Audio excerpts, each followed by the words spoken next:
Okay.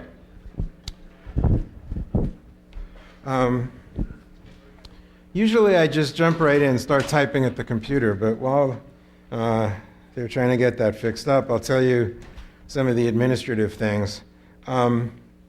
So the great big handout that you should have gotten, or should be getting soon, has general information about the course and stuff like should you be taking this course versus some other course, and what the assignments are and how they're graded.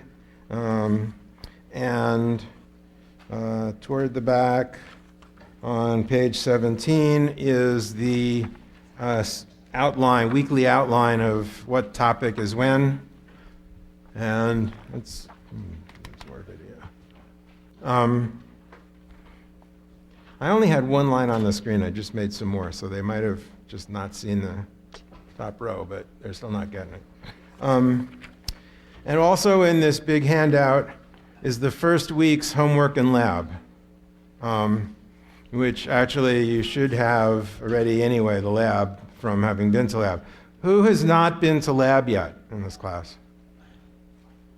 A lot of, okay, so most of you have, that's good. The one-page handout has the last-minute details, including which TA is teaching which section, and the name of your reader, and all the times of discussions and labs, and how many spaces are available as of this morning in each section.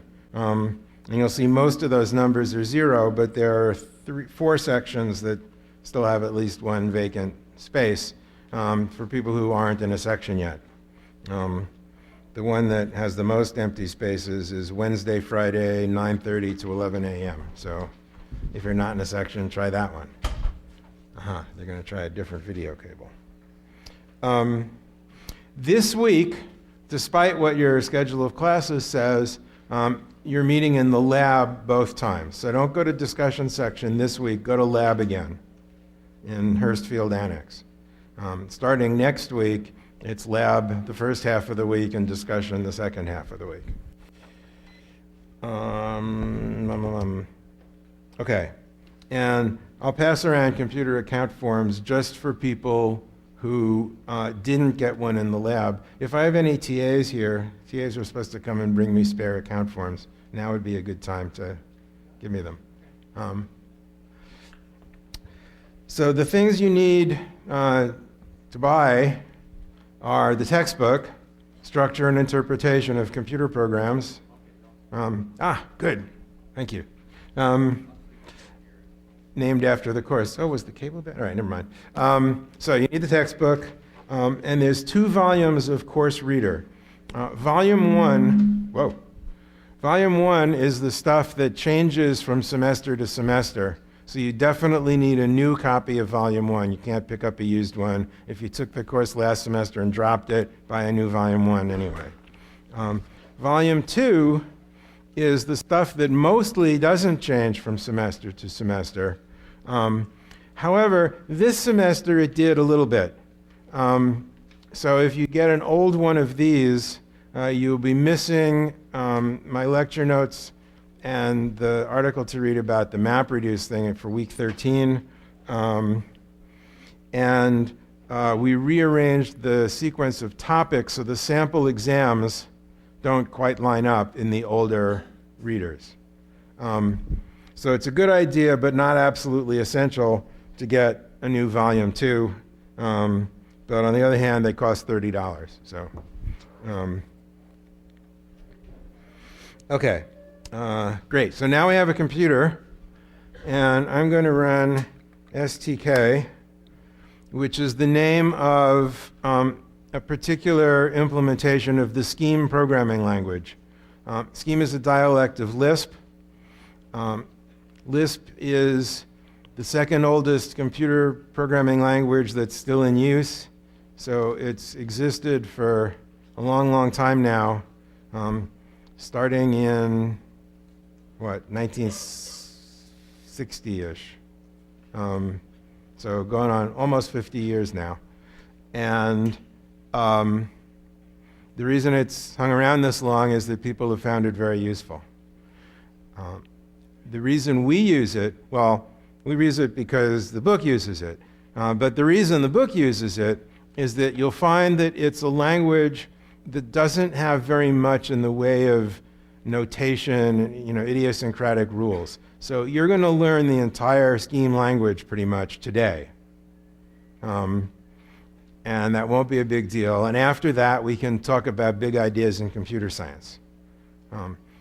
And yet, even though it's a very simple language, it's also a very powerful language. And later on in the semester, we'll be learning some things about why that is. However, don't think of this as a course about the programming language. Some of you, especially if you're transfer students from community college, may have taken a bunch of courses named after programming languages, right? So you took a Pascal course and a C course and a C++ course and a Java course and so on. This is not the scheme course. Today is the scheme course. The rest of the semester is stuff that will be useful to you no matter what language you program in later in life. Okay, so Scheme is an interactive programming language, which means I type something in and it types something out. So I type in something called an expression, and it tells me the value of the expression. So the simplest expression I could type in is something like a number. So the value of 7 is 7. That's not very interesting. And we can also do arithmetic on numbers. Oops. Close parenthesis. Let me try that again. There we go. And already you'll see that Scheme is a little bit different from the notation you're used to. You're accustomed to many different notations for functions. So the plus function, you're used to seeing in between its two arguments. And then you have things like the sine function that just has the argument come after it like that. And then you have things like f of 43 and 6, that kind of notation. And then you have things like 10 factorial. And then you have things like the square root of 27. So there are many, many different ways that normal mathematical notation represents functions, and that normal programming languages represent functions. In Scheme, there's only one way. It's function, argument, argument, however many arguments there are for that function, all inside parentheses. Different from putting the function outside. Why do we use this funny notation? We'll see later in the semester that it makes it very, very easy to write computer programs that manipulate Scheme programs, such as a Scheme interpreter. And we're going to write a Scheme interpreter in Scheme. So it's just a really, really useful notation. And some people find it mysterious and off-putting at first. And they say, how am I going to keep track of all those millions of parentheses? And the answer is you're going to use a good text editor, namely Emacs, that understands Scheme programs and figures out how to line things up and how to tell you where the matching parenthesis is and so on, to make it very easy to deal with. Parentheses in Scheme are never optional. Okay, unlike what you're accustomed to from grade school arithmetic, where you can always throw in a few extra sets of parentheses just in case. It's not like that in Scheme. Parentheses always mean something, and what they almost always mean is, I want to call this function with this argument, the way I just called the plus function with the two arguments 5 and 9. Some functions have names that are symbols like plus. Some of them have names like square root, 62, let's say. I get this value. Some functions take different numbers of arguments. So the plus function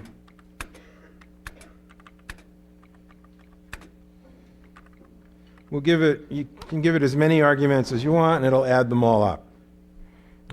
We can even give it one argument, which seems kind of pointless. We can even give it 0 arguments.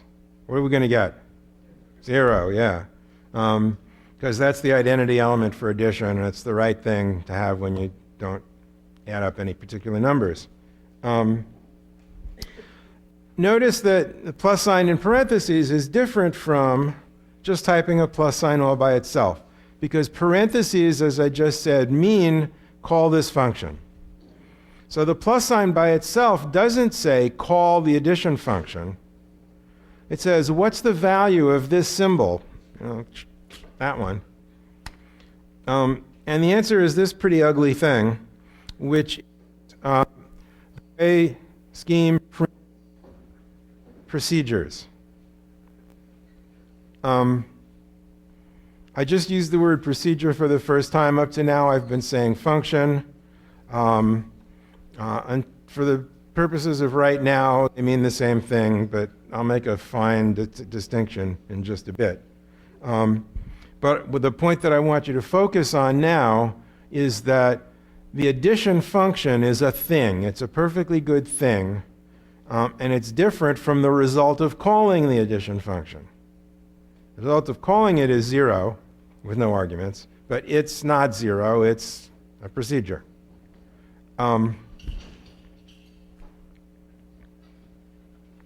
What if I want the answer to be the plus sign? Right? This is like Jeopardy. Right? The answer is the plus sign. What's the question?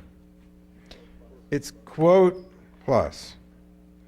You're probably not accustomed to calling this thing quote. You're accustomed to calling it apostrophe, and you're accustomed to calling this thing quote. But for our purposes in Lisp, it has a long tradition that the single quote character is the one we use for quoting stuff. So I can even say quote, and then some stuff in parentheses like +2, 3, and the answer now is not 5, it's +2, 3. And this is our first little baby step toward treating scheme programs as data. Right, so I can type in something that looks like a scheme expression and treat it as the expression itself, not as the thing that it evaluates to. I can quote any old word. I can quote oops.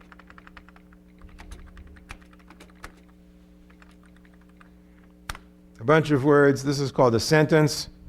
Now, this particular sentence is actually not an English sentence, it's an English phrase, but we use sentence for a sequence of words, all in parentheses. And we can have functions not only of numbers, but of these words and sentences. So I can say first of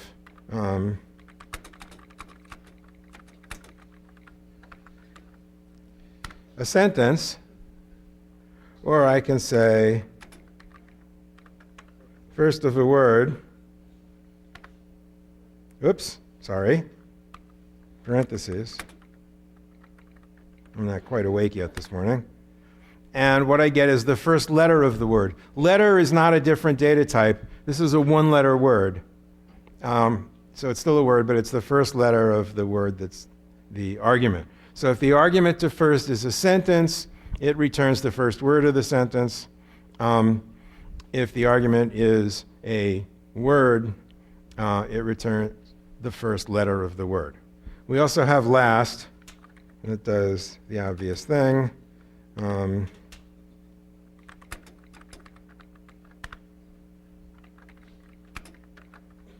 don't think there are any more one-word Beatles songs, are there? Sorry? Revolution. Okay, thank you. Is N? Good, you get an A, whoever said that. We also have but first.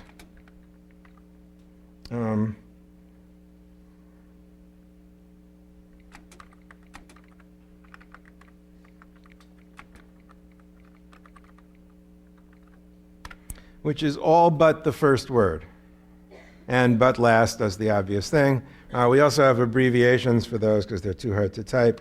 So we'll do but last, BL, and there's BF for but first, I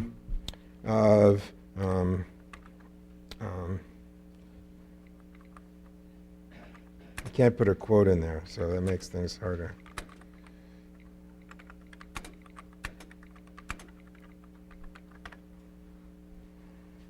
So that's all but the last word. Okay. Thank you for reminding me. I'm noticing people taking notes. No need to take notes in this class because in the course reader, you have my lecture notes for the semester.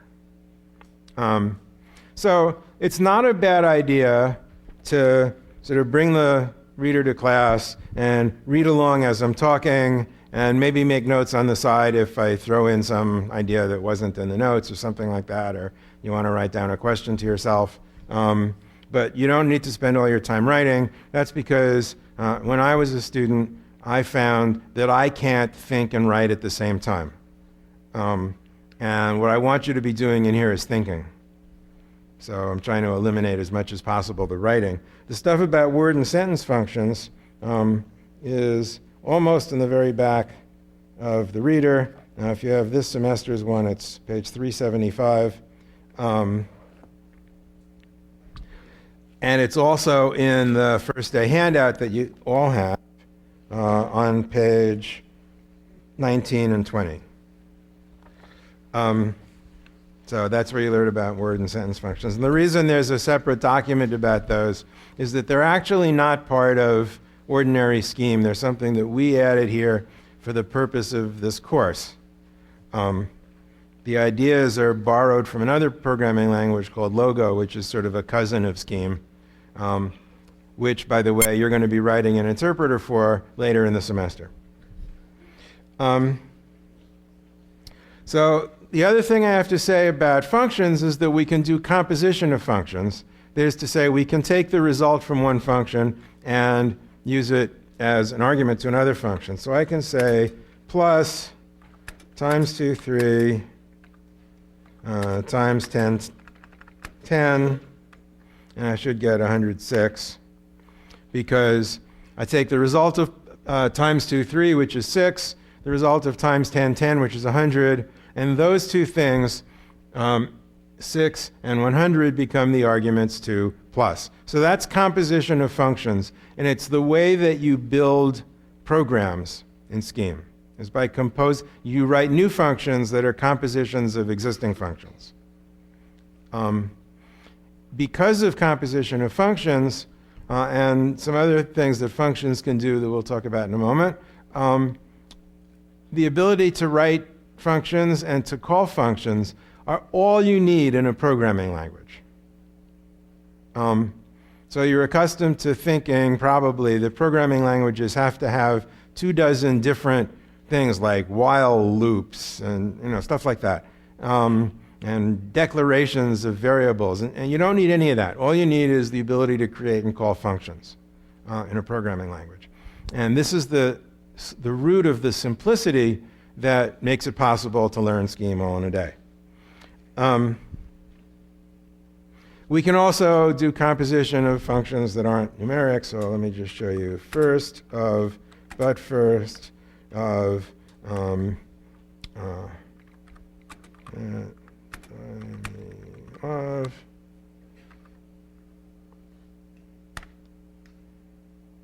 whoops, oh, one more close parenthesis, sorry, and I get the word by, because but first of can't buy me love is buy me love, all but the first word, and first of that is by. Okay, so that's how we get the second word of a sentence, by composing first with but first.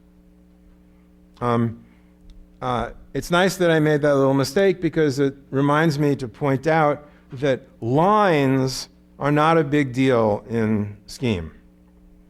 So it's not like one line per anything. An expression that starts with an open parenthesis ends when you enter the matching close parenthesis, whether that's one line or 4 lines or half of a line.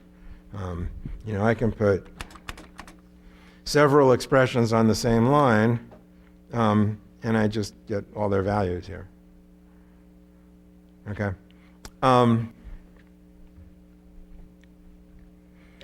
Okay.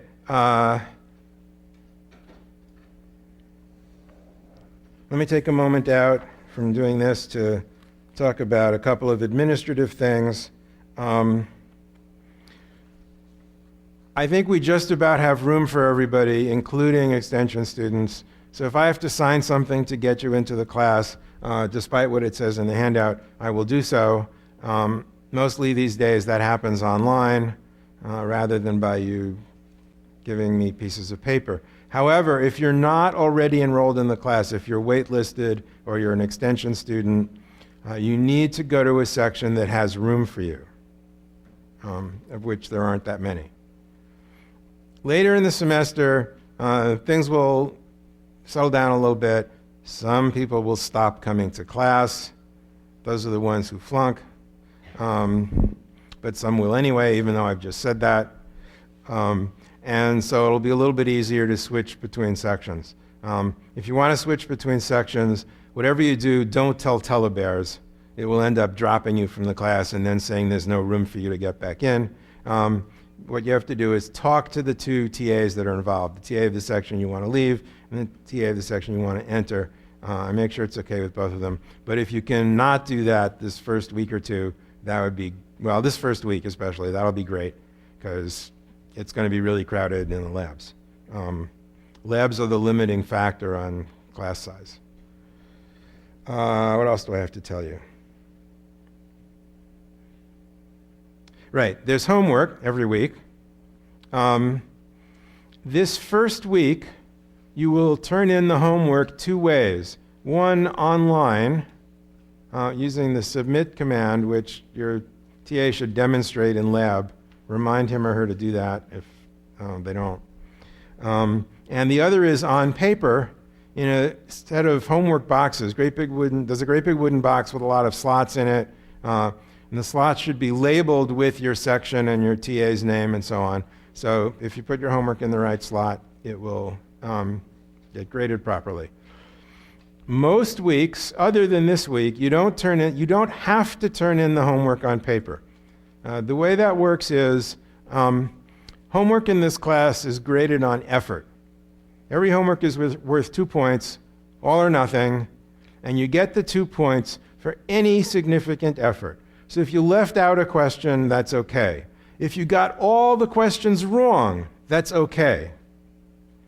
As long as you turn in something that shows that you actually tried to solve most of the questions, you will get your 2 points. If you happen to want more feedback on your work than just, yes, you turned it in, check, then you may optionally turn in your homework on paper, in which case your reader will actually read it carefully, write comments on it, and you'll get it back in discussion section. People mostly don't do that, but if you want to, a few people do, that's always doing, that's fine. Later on, we have programming projects. Those must be turned in both online and on paper. The reason for that is that the online version is needed for the reader to test your program. The paper version is needed for the reader to write comments on so you know why you lost points if you did, because the project is actually graded on correctness and not just on effort. So when we get to projects, you'll be turning things in on paper. The reason you're turning in homework 1 on paper is for 2 reasons. One is to make sure you know how. And the second is that's how your reader knows who's in which section. Because we don't believe telebears. It's usually mostly right, but not quite because of people like extension students.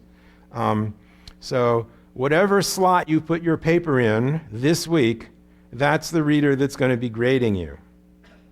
If you don't turn it in on paper, then no one will grade you. No reader will feel responsible for you. And even though you submitted it, you're going to end up not getting points for it because no one will notice. So it's really important this week to turn in the homework both online and on paper. Okay. I think That's the only administrative thing I can think of. If somebody has an administrative question at this point, I'll entertain them. But I think not. Okay, mostly all your administrative questions are answered in this big handout. Oh yeah, in the lab you'll be using Unix system. Some of you have Macs at home, and there's really Unix in there. If you haven't discovered it yet, you should. Some of you have that other operating system at home. And if you haven't used Unix before, one of the things you're going to be doing in lab this week is just getting familiar with how to do things in the lab. So yesterday or this morning in lab, one of the things you did was start the Emacs tutorial that tells you how to use the text editor. One of the things that you're doing in the lab is to print something, just to make sure you know how to print something in the lab, stuff like that. So besides learning the scheme language this week, you're also going to be learning just how to find your way around Unix. In every week's weekly homework, right at the bottom, there's something called Unix Feature of the Week and something called Emacs Feature of the Week. Those are absolutely not part of the grading of the course. You don't have to turn anything in. You don't have to do it at all. But especially if you're new to Unix, I really recommend that you play with those things to expand your Unix wizardliness. It'll pay off in making things easy to do for the rest of your life. This week's feature of the week for both Unix and Emacs is the one that says how to get help, how to learn about some other feature, so that later on you'll know how, when we say Unix feature of the week, blah-bitty-blah, you'll know how to find out more information about the blah-bitty-blah command.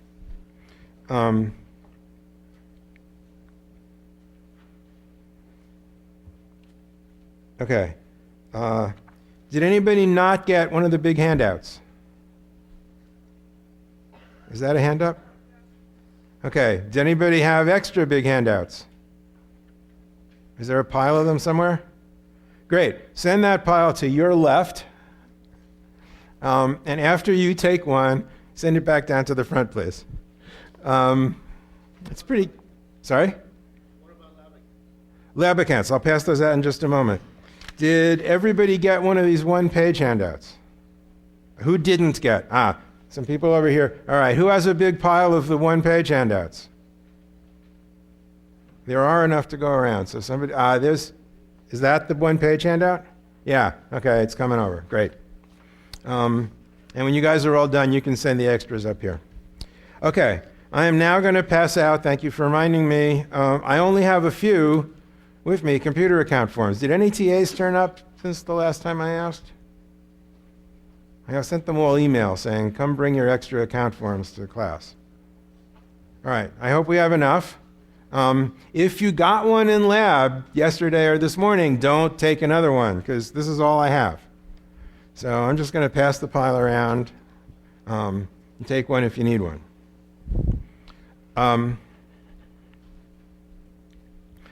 Your class account is important even if you plan on doing all the work for the course at home and never coming to lab and all that stuff, because all the grading information is filed according to your class account. So your class account name is CS61A-XY, 2 letters, whatever the letters are. That account is how we keep all the information about what assignments you've done and what grades you got and so on. So you have to have one. Let me put down on the board, even though it's in the handout, just in case somebody's watching on the web that didn't get a handout.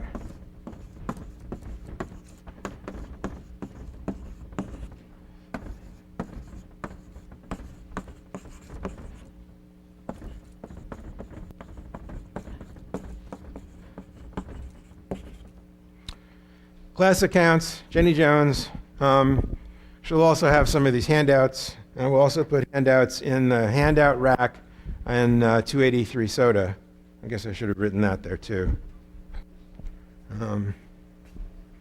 Oops.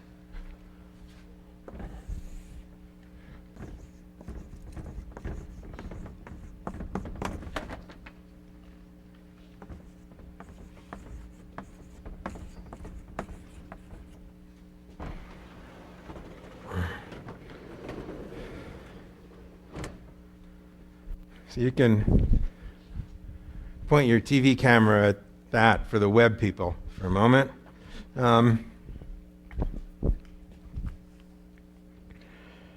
Okay, now I think we're done with administrative things. Yeah. So there should be some forms moving around, and eventually they'll get back down to. Oh, look, here are the extras. Great, perfect timing. Yeah, I'll pick them up later. Okay, back to business. We can define things. You've all programmed before, right? Anybody here who's never programmed a computer? A couple of people. Okay. You guys are in a little bit of trouble because we expect you to know some things about programming languages. You're going to have to catch up quickly. But if you're smart and energetic, you'll survive. Let me say, it's in the handout, but let me say it again, the most important thing I'm going to say today. If you find that you're not understanding something, do not say to yourself, let me see if it gets better next week. Because next week will depend on this week, whatever week it is, you know. Therefore, do not let a week go by not understanding something. Ask for help. In the big handout, there are a lot of resources listed for getting help, including my office hours right on the front. Your TAs will have office hours posted on the class webpage, whose URL is in that handout. There are various tutoring services available, including the CS Honor Society and the EECS Honor Society have offices in Soda Hall where you can get help. You know, the person across the hall in the dorm who took the course last semester, lots of ways to get help. But don't let a week go by not understanding things. The other thing is, every week after you turn in the homework, we post my solutions to the homework. Read them, even if you understood everything, because my solutions, I do a lot more than we expect you to do. You know, they're often alternate ways of solving a problem and discussions of why this way might be better than that way, and lots of stuff like that. The solutions will help you understand the class. So read them. Okay. I want to do some geometry or something, so I need to know the value of pi, 8.14159265 more or less. So now I've defined pi, and I can use pi, the name pi, in expressions. So I can say, what's pi? It's that. What's the area of a circle of radius 5? It's 78.54, more or less. Okay? We can also define new procedures. And there's an example up on the board here. Let me type it in. Say define square x. Because that name square is in parentheses, when I defined pi, there weren't any parentheses inside. It was just define pi value. Now I'm not saying define square, I'm saying define open paren square x close paren. What that is, it's a little mnemonic because that looks like the way we're going to call this procedure. So when you want to know the square of 5, you're going to say open paren square 5 close paren. So that open paren square x close paren looks like a call to the procedure square. Now, I said new lines don't matter, line breaks don't matter, but it's conventional that when we're defining a procedure, we start a new line for the procedure body, which is an expression that says what value this function should return, times x.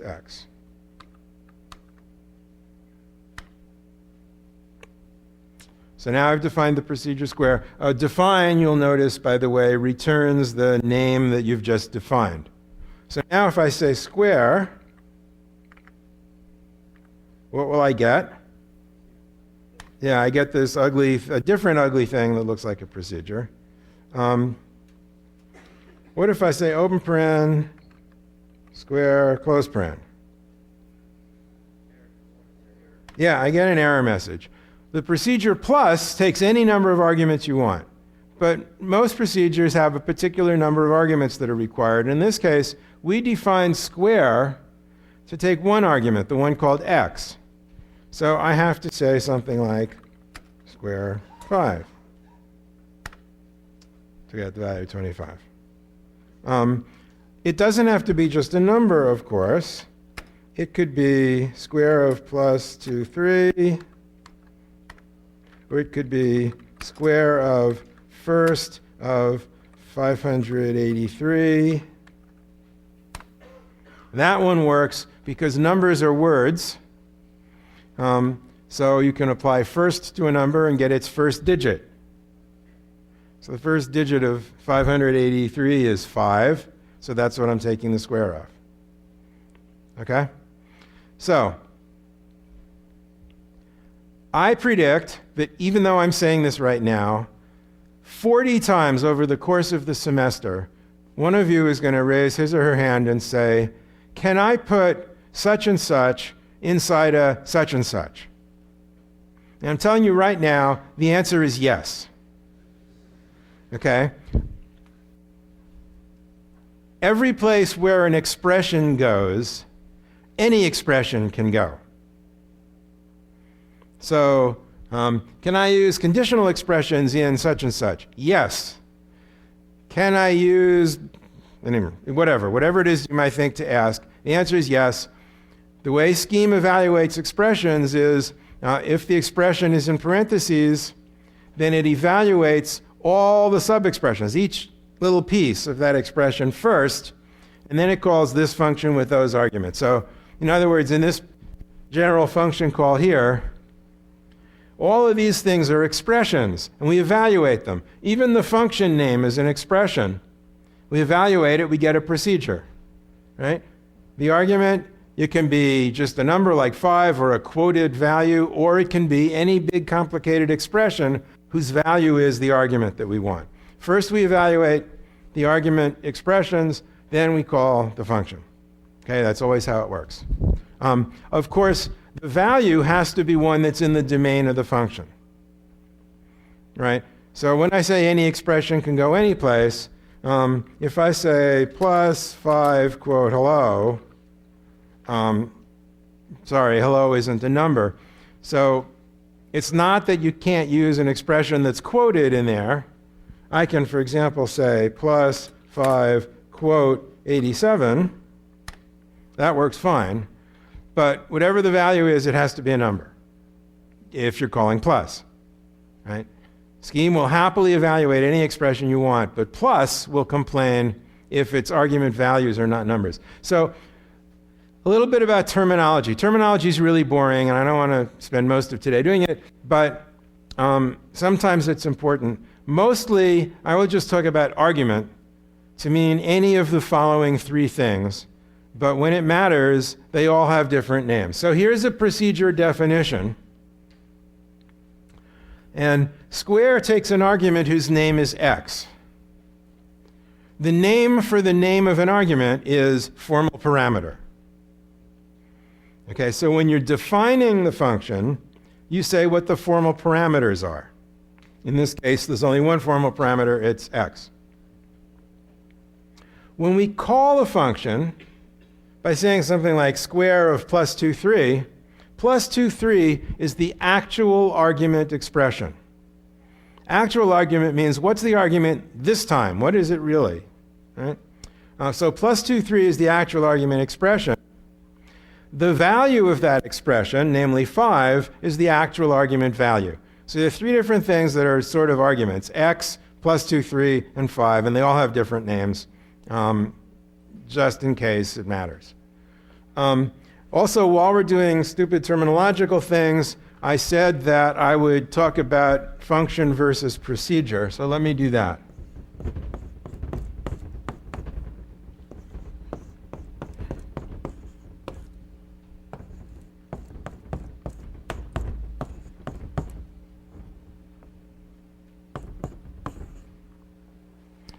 So f of x is 2 times quantity x plus 3.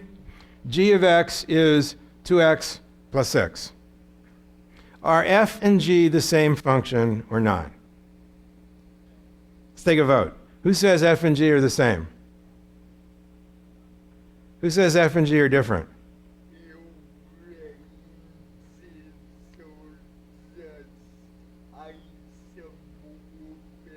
Isomorphic. Okay. Who didn't vote? How many people didn't vote? Okay. Let me give you my lecture about participating in class. What's the worst thing that can happen if you stick your hand up and say something in lecture? Worst thing that can happen. You stick your hand up, I call on you, you say something stupid, I make some sarcastic answer, everybody laughs at you, and you feel like an idiot. Well, doesn't that happen every night in the dorm? Whereas, what happens if you don't stick your hand up and say it? What happens is you walk away from lecture still thinking this stupid, wrong idea. You flunk the class, flunk out of school, and become a bum. So you should participate in class, even if you're shy. So, here's my answer to this question. F and G are different procedures, but they're the same function. A function is an abstract mathematical idea that's a relationship between input values and output values, right? It's sort of a mapping from this to that. A procedure is an algorithm, a series of steps for computing something. So as a procedure, F says, take your argument, add 3 to it, and then multiply that result by 2. G says, take your argument, multiply it by 2, and then add 6. So those are 2 different algorithms, 2 different procedures that happen to compute the same function. Right? So almost all the time, I will use the words function and procedure interchangeably. The same as almost all the time I'll just say argument, and it's going to be perfectly clear what I'm talking about. But when it matters, that's the distinction, function and procedure. Inside a computer, there are only procedures, really. Okay, there aren't any functions in there. But the reason we write a procedure is to use it to represent some function. So it's usually convenient to sort of think a little bit sloppily and imagine that what's inside the computer is the function that we want. Again, as I say, most of the time that's perfectly fine. We can think about functions inside the computer and the right thing happens, but every so often we'll want to make that distinction, so there it is. Yeah?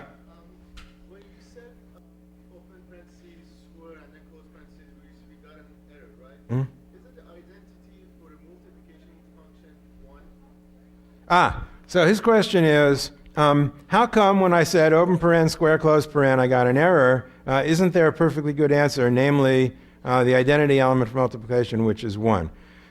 Yes and no. It's absolutely right that if I call times with no arguments, I get 1. But that's because the times procedure was written to expect any number of arguments and do the right thing. The square procedure, you can see how it's written right here. It requires 1 argument. It just does. We can write procedures. You can write procedures in Scheme that require variable numbers of arguments, and then we could write a square procedure that would notice that it had been called with no arguments and return 1. You could do that if you want, and you might find it useful. We don't have the notation for doing that just yet. You'll learn how in a couple of weeks. But mostly the procedures that you write, unless you take some trouble otherwise, will take a fixed number of arguments. And most of the primitive procedures that are built into Scheme also take a fixed number of arguments. So it doesn't pass into body, it just gives you an error. That's right. If you don't have the right number of arguments, you get an error. Okay? Other questions before I move on? Oh, yeah, something else about questions. Um, you may not notice, facing the way you are, but shining right into my eyes are two very bright lights, which they use in order to be able to videotape me for those people out in webland. That makes it slightly hard for me to see you. So I'm going to take a moment off from computer science to teach you some physiology. Namely, it's much, much easier to see something that's moving than something that's standing still. So if you've got your hand up for a while and I don't notice, start waving it around and that'll probably help. Okay. Aren't you glad you came to this class? All right. No, don't put things away. We still have a minute. You might want to know how to get out of Scheme. You say exit. Okay. One more thing that I have to tell you before we go, and that is, oh no, one more here. Let me do something else.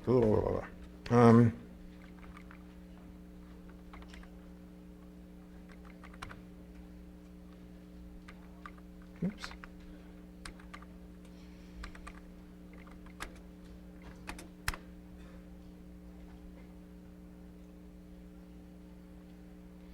Okay.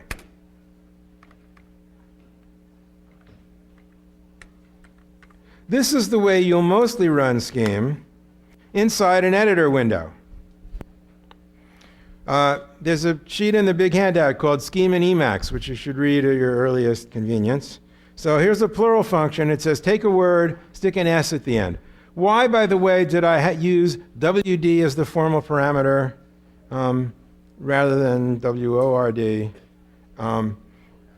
Because WORD happens to be the name of a primitive procedure. It's the one that sticks two words together to make a bigger word. And I needed to use that, so I can't use up its name. This plural function is pretty good.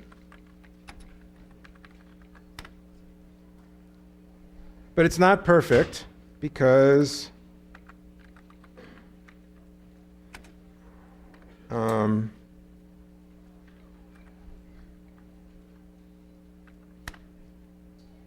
those guys. So I have this better one.